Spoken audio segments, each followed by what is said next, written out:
এই হাউসে যে যে কথা চালাচালি হচ্ছে, আমি বসে বসে ফিল করছিলাম সময় গিয়েছে আমাদের বক্তব্য, বিরোধীদের বক্তব্য শাসকের পছন্দ হয়নি, বিরোধীদের বক্তব্য শাসকের পছন্দ হয়নি, চিৎকার বন্ধ করে দেওয়া হয়েছে। এই হাউসেও কিন্তু 21 থেকে 26 আমরা দেখেছি। আমি আশা করব ওই দিনটা আসবে না।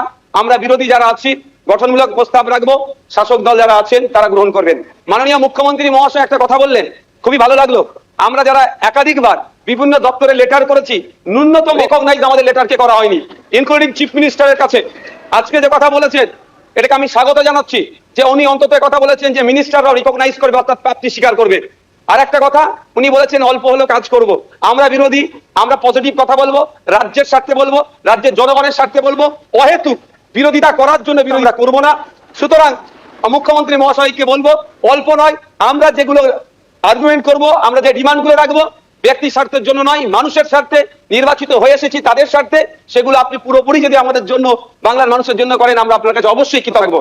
আবারও মুখ্যমন্ত্রী মহাশয়কে ধন্যবাদ জানাবো। দীর্ঘদিনের স্বপ্ন এটা আমাদের সকলেরই, যে আমাদেরকে নির্বাচিত করে এই হাউসের মধ্যে আছে, মাসের শেষে আমরা 1,21,000 টাকা নিয়ে বাড়ি যাচ্ছি।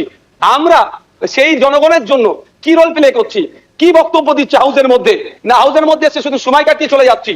যে আপনি লাইভ স্ট্রিমিং এর যে কথা বলেছেন, এটাও আমি আপনাকে কৃতজ্ঞতা জানাচ্ছি, স্বাগত জানাচ্ছি। এটা হওয়াটা খুবই দরকার ছিল। বাংলার মানুষ অন্তত আগামী নির্বাচনগুলোতে তাদের জনপ্রতিনিধি হিসাবে কাদেরকে চুজ করবে, কেমন মানুষ কেন দরকার, তারা যেখানে বাংলার আইন তৈরি হচ্ছে আগামী 5 বছর বাংলার শিক্ষা, স্বাস্থ্য, কর্মসংস্থান থেকে শুরু করে কৃষকের রুজির প্রশ্নে, প্যারা টিচার থেকে শুরু করে বিভিন্ন ক্ষেত্রে সমকাজের সমবেতন নিয়ে, এক কথায় আগামী 5 বছর বাংলা কিভাবে চলবে, বাংলার মানুষের স্বার্থে কি আইন তৈরি হচ্ছে, আইন পজিটিভ। একটু ছোট করুন।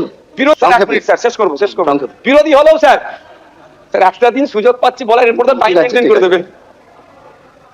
তো স্যার সেই জায়গাগুলো লাইভ যেটা আছে সেটা আমি স্বাগত জানাচ্ছি। আমি আবারও আপনাকে ধন্যবাদ জানিয়ে বলবো, বহুদলীয় যে গণতন্ত্র আছে সেটার পূর্ণ মর্যাদা দিয়ে আমাদের মতো ছোট্ট যারা বিরোধী আছি তাদেরকে পরিশ্রম